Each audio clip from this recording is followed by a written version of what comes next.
केशवाय नमः। ओम सूर्यादिनवग्रहेभ्यो नमः। ओम सर्वेभ्यो देवभ्यो नमः। ओम सर्वेभ्यो आवरण देवभ्यो नमः। पाद्योपाद्यं समर्पयामि। अर्घ्यं समर्पयामि। आचमनीयं समर्पयामि। स्नानं समर्पयामि। चन्दनं समर्पयामि। पुष्पं समर्पयामि। धूपं समर्पयामि। दीपं समर्पयामि। नैवेद्यं समर्पयामि। शुद्धाचमनीयं समर्पयामि। बोलो श्री सत्यनारायण भगवान की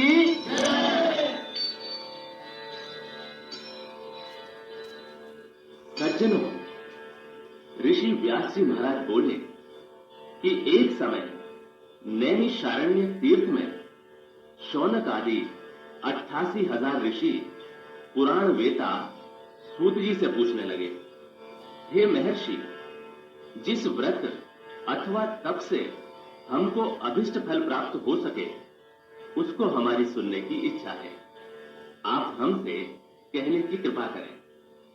श्री सूत जी बोले, एक समय यही प्रश्न नारद जी ने लक्ष्मीपति श्री विष्णु भगवान से पूछा था।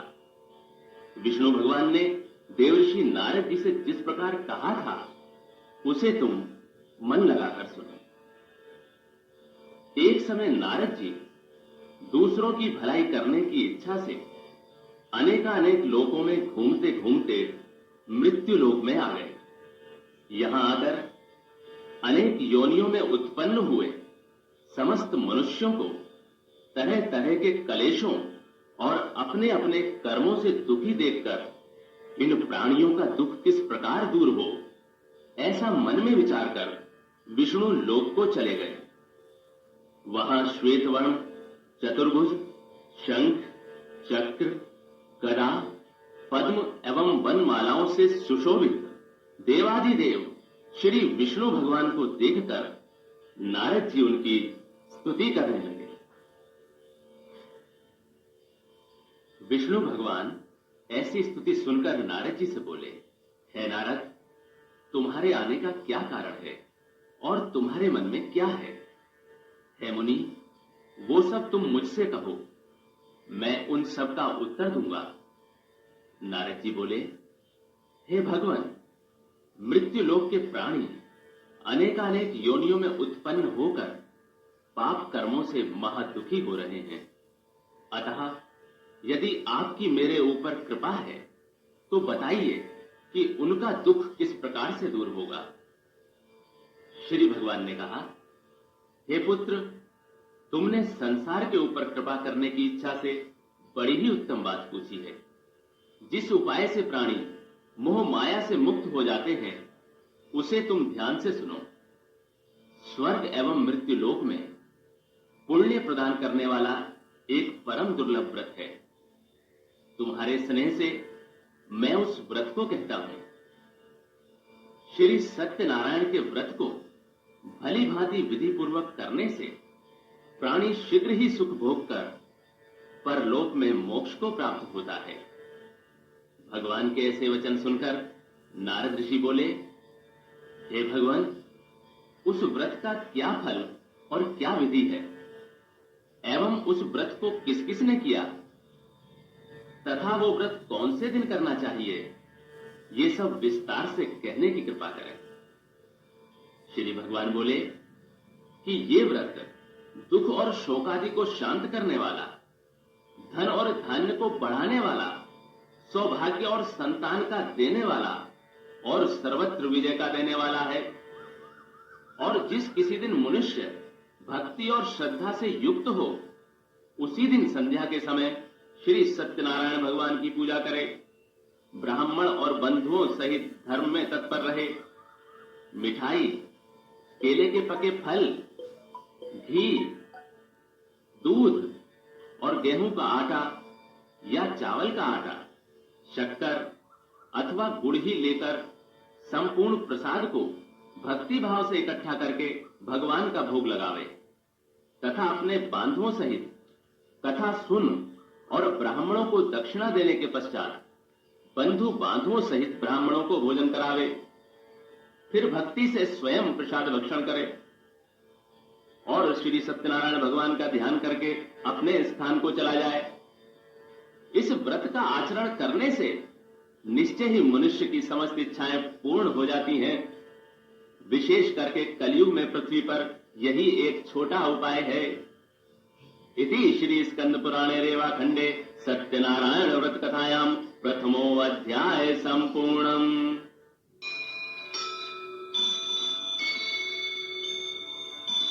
बोलो श्री सत्यनारायण भगवान की जय।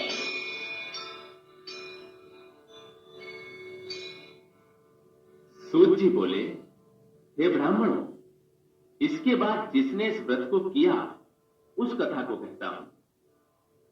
काशीपुरी नामक सुंदर नगरी में एक अत्यंत निर्धन शतानंद नामक ब्राह्मण रहता था। वो ब्राह्मण भूख और प्यास से दुखी हो नित्य ही पृथ्वी के ऊपर विचरता था। ब्राह्मणों से अधिक स्नेह करने वाले भगवान उस ब्राह्मण को दुखी देखकर स्वयं वृद्ध ब्राह्मण का रूप धरकर अति आदर पूर्वक उससे पूछने लगे, हे ब्राह्मण, तुम पृथ्वी पर अत्यंत दुखी हो नित्य क्यों फिरते हो? हे विप्रवर, वो समस्त कारण मेरी सुनने की इच्छा है। ब्राह्मण बोला, मैं अत्यंत निर्धन ब्राह्मण हूं, भिक्षा के लिए इस धरती पर घूम रहा हूं। हे प्रभु, यदि मेरी इस निर्धनता को दूर करने का कोई उपाय आप जानते हो तो कृपा कर मुझसे कहो।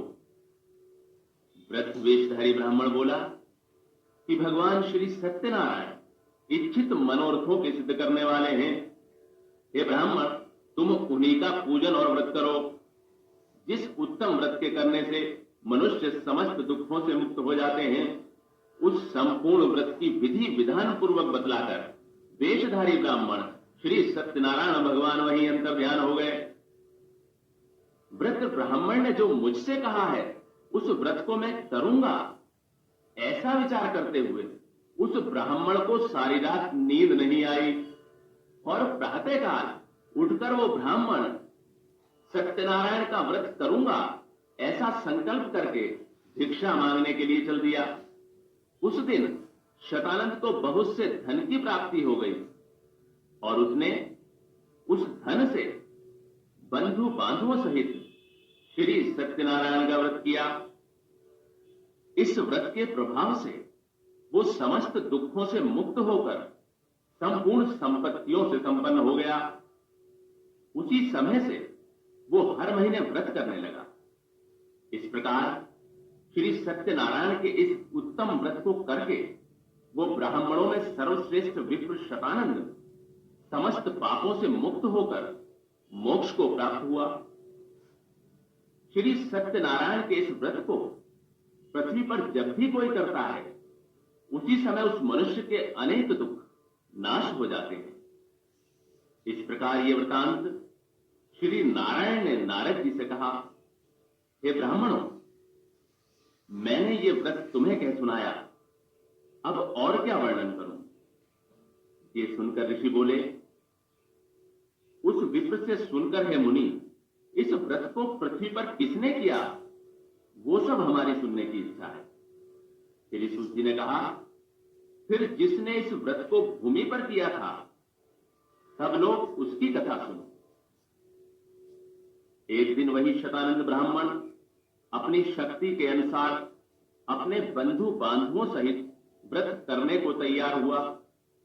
इतने ही में एक लकड़हारा लकड़ी लेकर वहां उपस्थित हुआ। लकड़ियों को बाहर रखकर लकड़हारा विप्र के घर में गया। भूख से पीड़ित होने पर भी उसने विप्र शतानंद को वहीं व्रत करते देखा। विप्र को प्रणाम करने के पश्चात वो वहीं बैठकर भगवान का भजन और कीर्तन सुनने लगा।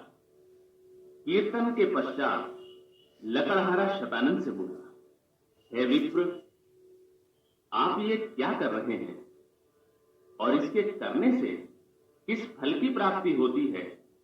श्रीमन, वो सब विस्तार से मुझसे कहो। विप्र शतानंद बोला कि ये श्री सत्यनारायण भगवान का व्रत समस्त इच्छित कामनाओं का देने वाला है। इसी के प्रभाव से मेरे यहां सब धन धान्य की वृद्धि हुई है। शतानंद से इस व्रत को सुनकर वो लकड़हारा बहुत प्रसन्न हुआ और भगवान के प्रसाद का भक्षण कर नगर को चला गया।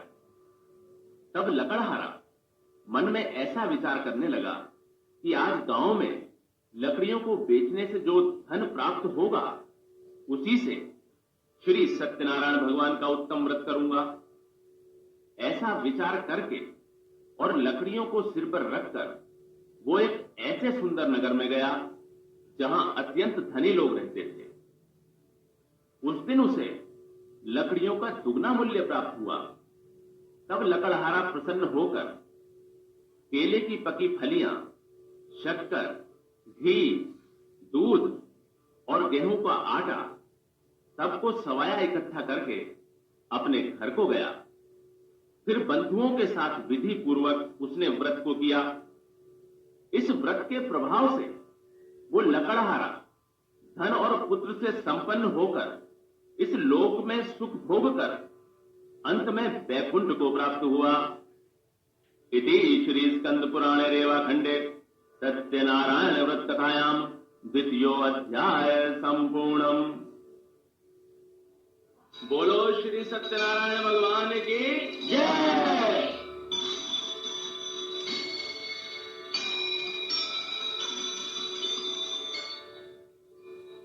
श्री सूत जी बोले, हे श्रेष्ठ मुनियों, अब आगे की कथा ध्यान लगाकर सुनिए। पूर्व काल में उल्कामुख नाम का एक महाबुद्धिमान राजा था। वो धर्मात्मा राजा नित्य मंदिरों में जाता था और ब्राह्मणों को धन देकर संतुष्ट करता था। उस राजा की लावण्यवती कमलवदनी पतिव्रता स्त्री थी। वे दोनों भद्रशिला नदी के तट पर श्री सत्यनारायण भगवान का व्रत कर रहे थे। इतने ही में एक साधु नाम का साहूकार वहां आकर उपस्थित हुआ।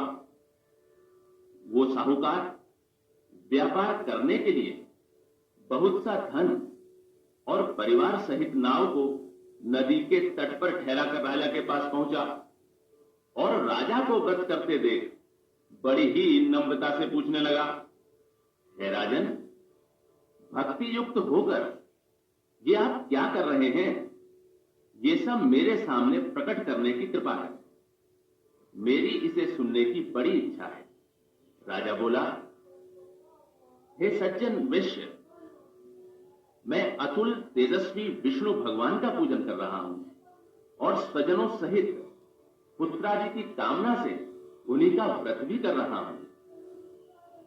राजा के वचन को सुन वैश्य ने आदर सहित कहा, हे राजन, इस व्रत का समस्त वृतांत मुझसे कहो। मैं भी आपका कहना करूंगा। हमारे भी संतान नहीं है और इस व्रत के करने से निश्चय ही होवेगी, ऐसा मुझे विश्वास है।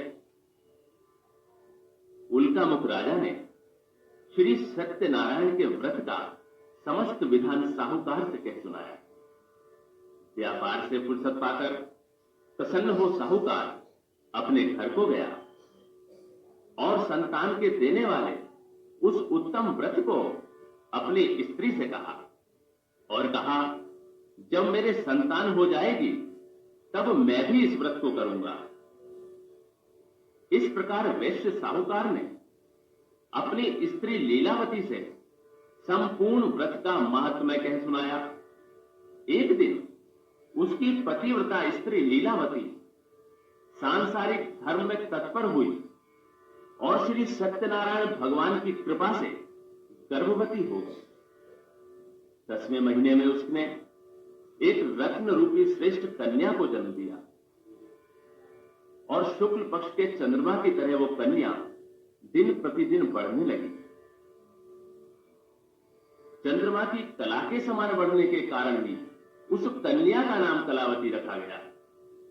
तब एक दिन लीलावती अपने पति से मधुर वचन कहने लगी, हे स्वामी, आप जिस व्रत के करने का पहले संकल्प कर चुके हैं उसे क्यों नहीं करते? साहूकार बोला, हे प्यारी, मैं निश्चय ही कन्या के विवाह के समय श्री सत्यनारायण का ये व्रत करूंगा। इस प्रकार स्त्री को समझाकर नगर में व्यापार करने के लिए चला गया। तब वो कलावती नाम की कन्या पिता के घर में वृद्धि को प्राप्त होने लगी। तब एक दिन उस धर्मात्मा वेश्या ने नगर के बीच कन्या को सखियों के संग विवाह के योग्य देखकर उसका विवाह कर देने का विचार किया और स्त्री से सलाह करके शीघ्र ही दूत को रवाना किया। कन्या हेतु श्रेष्ठ वर ढूंढने के लिए वो दूत कंचनपुर नगर जा पहुंचा तथा वहीं से एक सुंदर वेश्य के पुत्र को ले आया। सुंदर और गुणवान वेश्य के पुत्र को देखकर और संतुष्ट होकर अपने बंधु बांधुओं सहित विधि विधान से उस वेश्य ने अपनी कन्या कलावती का विवाह उसके साथ कर दिया। किंतु दुर्भाग्यवश उस उत्तम व्रत को वो विवाह के समय करना भूल गया। इससे श्री सत्यनारायण भगवान मुझसे रुष्ट हो गए। इसके कुछ दिनों बाद वही वेश्य साहूकार जामाता सहित व्यापार करने के लिए समुद्र के निकट रत्नसारपुर नगरी में गया और वहीं पर जामाता सहित व्यापार करने लगा। जब वो दोनों चंद्रकेतु राजा के रमणीक नगर में गए तो उसी समय श्री सत्यनारायण भगवान ने इसे झूठा देखकर इसको श्राप दिया कि इसे महाघोर कठिन दुख होगा। एक दिन राजा का धन लेकर चोर वहां ही आए जहां पर दोनों वेश्य ठहरे हुए थे। चोर अपने पीछे पीछे दौड़ते हुए राजदूतों को देखकर और चित्त में भयभीत होकर इस धन को वहीं छोड़कर गायब हो गए। तब वे दूत वहां उन सज्जन वेश्यों के निकट आए और राजा के चुराए हुए धन को देखकर वेश्य पुत्रों को बांध ले गए तथा प्रसन्नता से राजा के समीप जाकर कहने लगे, प्रभु, हम दोनों चोरों को पकड़ लाए हैं, देखकर आज्ञा दीजिए। राजा की आज्ञा पाकर दोनों वेश्यों को मजबूत बंधन में बांधकर बिना विचारे हुए डाल दिया गया। श्री सत्यनारायण की माया से किसी ने उनका कहना नहीं सुना और राजा चंद्रकेतु ने उनका समस्त धन हरण कर लिया। उसी शाप से साहूकार की स्त्री लीलावती आधी व्याधि और भूख प्यास से अत्यंत दुखी होकर अन्न की चिंता में व्याकुल हुई घर घर फिरने लगी। कलावती भी नित्य घर में भिक्षा मांगती फिरने लगी। एक दिन वो कन्या क्षुधा से व्याकुल होकर ब्राह्मण के घर पहुंची और वहां श्री सत्यनारायण का व्रत होते देख उसने वहीं बैठकर कथा सुनी तथा श्री सत्यनारायण का प्रसाद भक्षण कर रात्रि में घर गई तो उसकी माता कलावती से प्रेम सहित पूछने लगी कि हे पुत्री, इतनी रात्रि तक तू कहां थी और तेरे मन में क्या है? तब कलावती कन्या तुरंत माता से कहने लगी, हे माता, मैंने ब्राह्मण के घर सब मनोरथ सिद्ध करने वाला एक व्रत देखा है। कन्या के ऐसे वचन सुनकर साहूकार की स्त्री प्रसन्न होकर कन्या कलावती के साथ श्री सत्यनारायण भगवान से प्रार्थना करने लगी।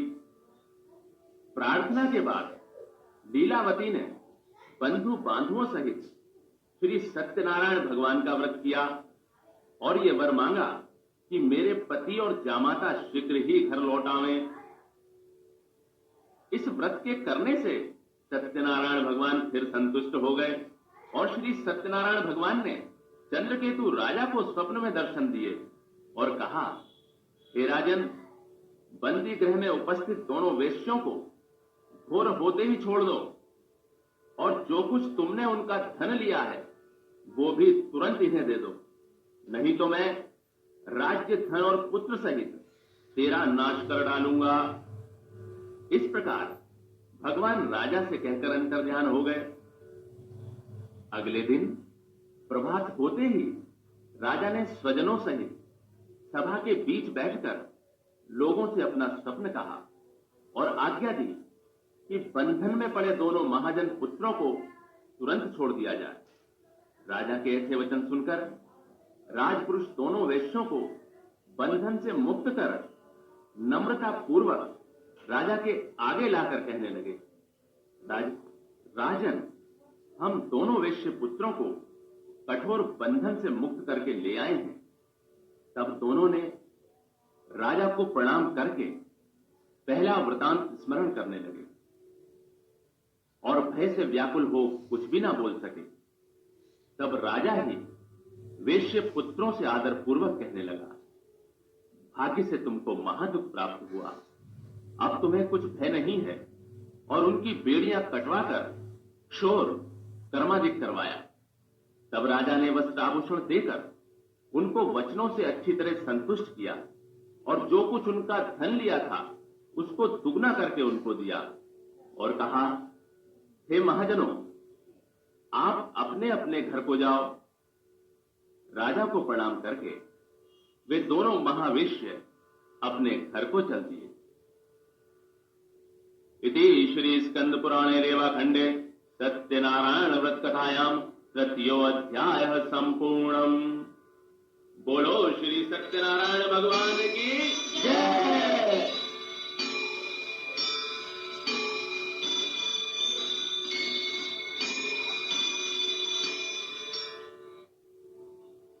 श्री सूत जी बोले, साहूकार ने मंगल विधान पूर्वक यात्रा प्रारंभ की और ब्राह्मणों को धन देकर अपने नगर को प्रस्थान किया।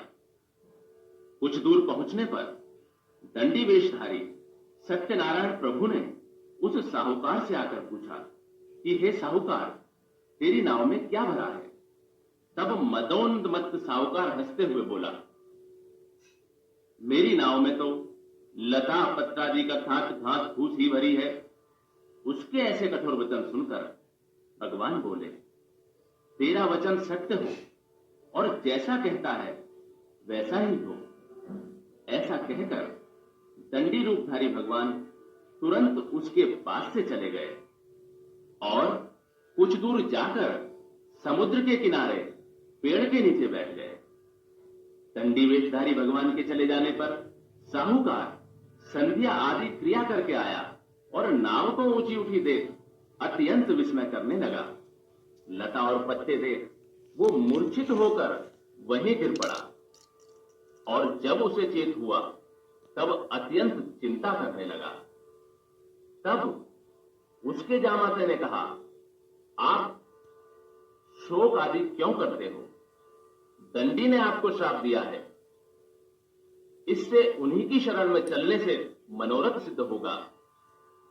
साहूकार जामाता की ऐसी बात सुनकर तुरंत ही दंडी भगवान के निकट आया और दंडी भगवान को देख भक्ति भाव से चरणों में गिरकर आदर सहित कहने लगा, आपके सम्मुख असत्य कहकर जो अपराध मैंने किया है तो उसे है प्रभु क्षमा करो। इस तरह बारंबार प्रणाम करके वो शोकाकुल होने लगा।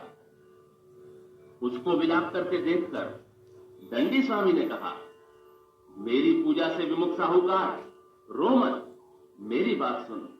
मेरी अवहेलना से ही तुझे बारंबार दुख प्राप्त हुआ है। भगवान के ये वचन सुनकर वो साहूकार भगवान की स्तुति करने लगा। साहूकार के ऐसे भक्ति युक्त वचन सुन श्री सत्यनारायण भगवान प्रसन्न हो गए और मनोवांछित वरदान देकर भगवान तत्काल वहीं अंतर्ध्यान हो गए। साहूकार ज्यों ही नाव के निकट पहुंचा और उसने धन से भरपूर उसको देखा तो सोचने लगा, श्री सत्यनारायण जी की कृपा से ही मेरा मनोरथ सिद्ध हुआ है। फिर वो अपने साथियों एवं संगियों सहित श्री सत्यनारायण जी का पूजन कर अपने नगर रत्नपुरी की ओर चला। नगर के निकट पहुंचकर साहूकार ने दूत को अपने घर भेजा। वो दूत नगर में जाकर साहूकार की स्त्री के सम्मुख हाथ जोड़कर नमस्कार कर कहने लगा, सेठ जी जामाता और बांधव सहित बहुत सा धन लेकर नगर के निकट आ गए हैं। दूत के मुख से ऐसे वचन सुनकर साहूकार की स्त्री अत्यंत प्रसन्न हुई और सत्यनारायण की पूजा से निवृत्त हो अपनी कन्या से बोली, हे पुत्री, मैं स्वामी के दर्शन को जा रही हूं और तू भी कार्य पूर्ण करके शीघ्र आ जाना।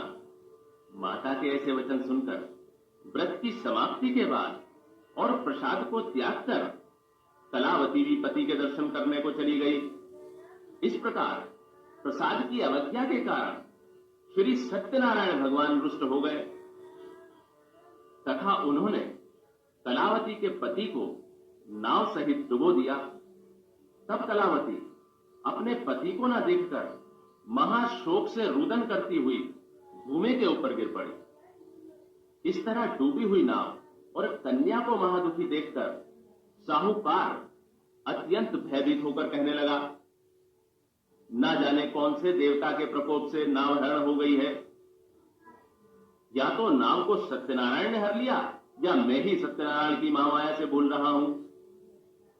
मैं धन और वैभव के अनुसार सत्यनारायण की पूजा करूंगा, ऐसा कहकर वो बारंबार पृथ्वी के ऊपर दंड के समान गिरकर सत्यनारायण को प्रणाम करने लगा। तब 3 जनों के पालन करने वाले श्री सत्यनारायण भगवान प्रसन्न हो गए और आकाशवाणी हुई, हे साहूकार, तेरी कन्या मेरे प्रसाद का परित्याग कर अपने पति को देखने चली आई। इसी से तेरी कन्या का पति अदृश्य हो गया है। यदि वो घर जाकर प्रसाद का भक्षण कर फिर लौट कर आए तो तेरी कन्या को पति प्राप्त हो जाएगा, इसमें संदेह नहीं है। कन्या आकाश से ऐसे वचन सुनकर तुरंत घर जाकर प्रसाद भक्षण करके फिर जब लौट कर आई तो उसने अपने पति को कुशल देखा। इस पर कलावती कन्या अपने पिता से बोली, हे पिताजी, अब घर को चलो, विलंब क्यों करते हो। कन्या के ऐसे वचन सुनकर साहूकार ने प्रसन्न होकर श्री सत्यनारायण का पूजन विधि विधान से किया। उस दिन से वो साहूकार हर पूर्णिमा तथा संक्रांति को श्री सत्यनारायण भगवान का पूजन नियम पूर्वक करने लगा, जिसके कारण वो इस लोक में सुख भोग कर अंत समय श्री सत्यनारायण भगवान के बैकुंठ धाम को चला गया।